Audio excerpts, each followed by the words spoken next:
আলুর ঝোল বানাতে আমি প্রথমে 600 গ্রাম চিংড়ি মাছকে ভালো করে ধুয়ে একটু নুন, একটু হলুদ, একটু কাশ্মীরি লঙ্কার গুঁড়ো আর একটু লেবুর রস দিয়ে ভালো করে 5 মিনিট মেখে রেখেছি। আলুর ঝোল বানাতে যে মশলাগুলো লাগে সেগুলো হলো 1 চামচ কালো সর্ষে, 1 চামচ হলুদ সর্ষে, 4টে কাঁচা লঙ্কা আর নুন 1 চামচ আর 5-6টা কুচনো কাজু আর 1 স্পুন সর্ষের তেল আর একটু জল দিয়ে ভালো করে পেস্ট করব।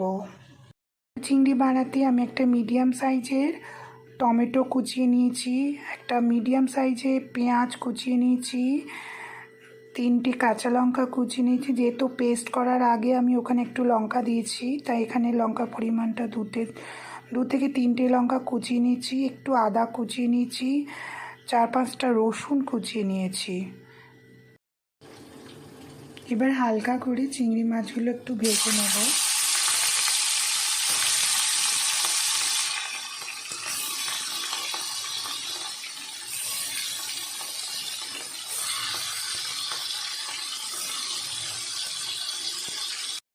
এবার একে একে আলুগুলো একটু ভেজে নেব।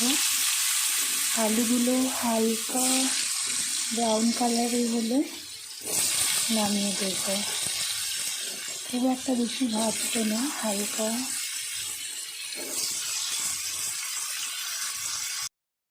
এবারে আলুগুলো দিয়ে দেব।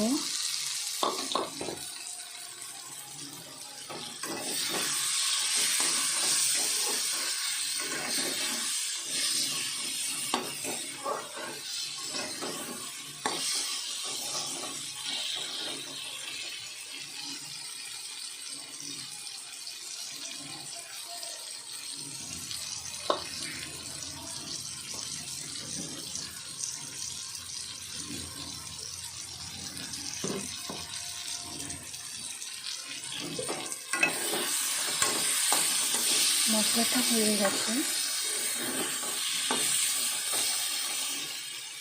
দেখুন মশলা থেকে তেল ছেড়ে দিয়েছে।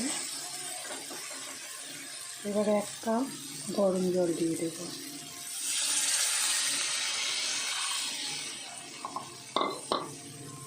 গরম জল দিয়ে একটু ঢেকে দেব। এটা ফুটে উঠলে চিংড়ি মাছগুলো দিয়ে দেব। পেঁয়াজ, রসুন, আদা, আলু ভাজার কষানোর পর সেই আগে থেকে পেস্ট কাজু সর্ষে পেস্টটা দিয়ে দিয়েছি। দিয়ে এটা কষে গেলে দেন এই দেখুন হয়ে গেছে। একটু জল দিয়ে কষাচ্ছি। পেস্টটা দিয়েছে তো জল বেরিয়েছে। কাজু, সর্ষে, সাদা সর্ষে, লঙ্কা, একটু সর্ষে তেল দিয়ে যে পেস্টটা বানিয়েছিলাম সেটা দিয়েছি। এটা ফুটছে। এটা হয়ে গেলে দেন চিংড়ি মাছটা দিয়ে একটু ধনেপাতা দিয়ে গরম গরম ভাতে সার্ভ করে নেব। আলু চিংড়ি ঝোল রেসিপি রেডি। আজকের রেসিপিটা আপনারা বাড়িতে একবার করে দেখবেন, খুব ভালো খেতে লাগে। আজকের রেসিপিটা যদি ভালো লেগে থাকে একটা লাইক, শেয়ার অ্যান্ড কমেন্টে জানাবেন। কোনো ভুল ত্রুটি হলে ক্ষমা করে দেবেন। আমি চেষ্টা করেছি। ভালোবেসে বন্ধুরা আমার পাশে থাকবেন।